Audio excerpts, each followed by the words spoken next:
Bonjour à tous, on se retrouve aujourd'hui pour une nouvelle vidéo et je vais vous expliquer comment vous allez pouvoir changer de point de vue sur les situations qui vous arrivent dans votre vie parce qu'on a trop tendance à dire ça c'est bien, ça c'est mal, mais en vérité qu'est-ce qui est bien et qu'est-ce qui est mal, je vais vous expliquer ça tout de suite.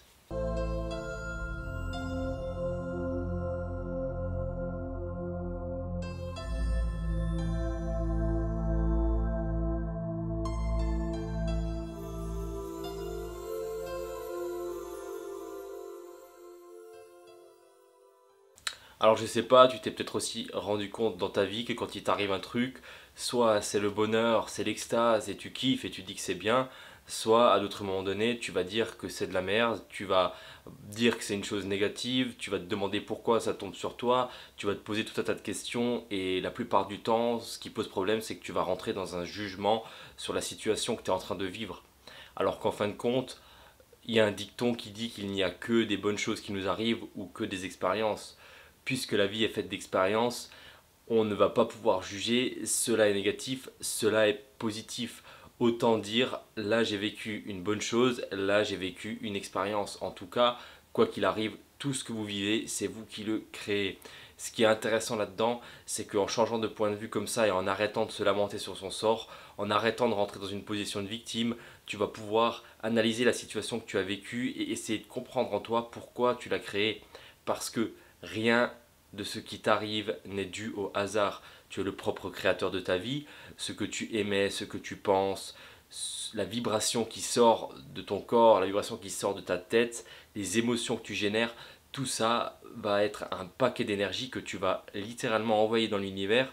Et donc l'univers va te renvoyer des expériences pour te permettre en quelque sorte d'évoluer et d'avancer puisque la vie est toujours un mouvement incessant. Donc essaye la prochaine fois qu'il t'arrive quelque chose de te dire si c'est pas une bonne chose, dis-toi que c'est qu'une expérience, que c'est rien de dramatique.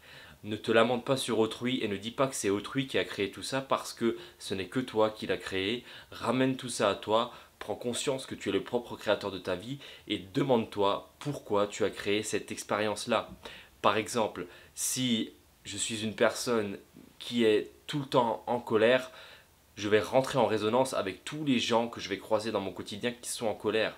Et quand deux résonances, deux émotions distinctes se croisent, elles fusionnent ensemble et il y a une réaction qui se fait. C'est-à-dire que la personne, comme je te l'expliquais, qui est toujours en colère, va rencontrer une autre personne qui est aussi en colère et à ce moment-là, il va y avoir une altercation. Puisque tu vibres la colère, automatiquement, si quelque chose autour de toi est dans la colère, tu vas l'attirer à toi. On est des aimants énergétiques, on est des antennes énergétiques. Donc tout ce que l'on émet dans l'univers, on nous le renvoie par différentes situations. Donc juste cet exemple-là pour te montrer que tout ce qui t'arrive, c'est toi qui en es la cause et toi seul, il n'y a pas d'autres intervenants dans les expériences que tu vis. À savoir aussi que il t'arrive une bonne chose, c'est top, tu es heureux, tu vis le moment à 100%, tu te dis que c'est super, que tu as eu de la chance, etc., etc. Mais quand il t'arrive un truc mauvais, là, tu commences plutôt à te dire dans ta tête pourquoi il t'arrive ça, etc. Mais au lieu de te poser 36 000 questions, au lieu de catégoriser ça comme une expérience mauvaise, essaye de rentrer en toi, essaye d'analyser la situation et de te dire, bon, ok, j'ai créé cette situation moi-même, pourquoi est-ce que j'ai créé cette situation? Et ça peut être tout un tas de choses. Ça peut être une situation au niveau du boulot, par exemple, ça peut être une situation amoureuse, ça peut être la rencontre d'une personne, et en fin de compte, quand tu ramènes tout à toi et que tu rentres en introspection en toi et que tu examines ce que tu émanes dans l'univers, tu vas te rendre compte que toutes les choses que tu es en train de vivre, tu les as créées et elles ont un but. Des fois, on se prend une pierre sur la tête, mais n'oublie pas que la pierre, quand tu te l'as pris, finalement, c'était juste une pierre sur laquelle tu pouvais après monter et c'est un escalier qui te permet d'évoluer et d'être de mieux en mieux. Donc, si tu peux, essaye d'arrêter de juger tout ce qui t'arrive automatiquement en disant c'est négatif, c'est positif. Idem sur ton corps. Essaye juste de t'interroger et de te dire ok, si mon corps me fait mal à cet endroit-là, si mon corps me fait mal à cet endroit-là, pourquoi il me fait mal? Qu'est-ce qu'il essaye de me faire comprendre? La maladie s'exprime en un autre terme, si on sépare un petit peu le mot, ça veut dire le mal a dit. Donc le mal s'exprime. Notre corps est un messager qui nous envoie des signaux d'alerte. Donc quand une maladie, quand un problème physique arrive dans notre vie, il peut avoir une cause alimentaire, mais il peut aussi très bien avoir une cause émotionnelle. Et dans la plupart des cas, il y a une grosse cause émotionnelle à ce qui nous arrive. Donc là encore, essaye si tu peux de t'interroger et de te dire, ok, là j'ai reçu une douleur au genou, j'ai reçu une douleur à l'épaule.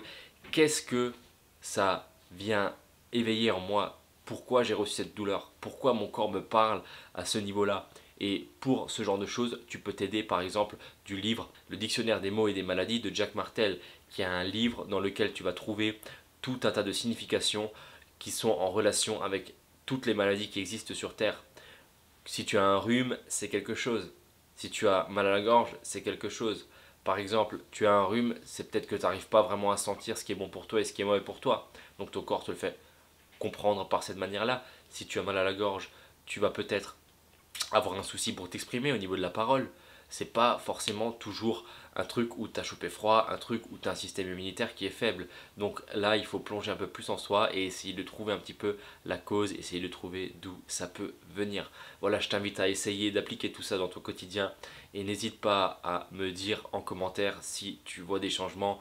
En tout cas, c'est toujours un plaisir pour moi de partager tout ça avec toi. Je te souhaite une excellente journée et je te dis à très bientôt. Ciao.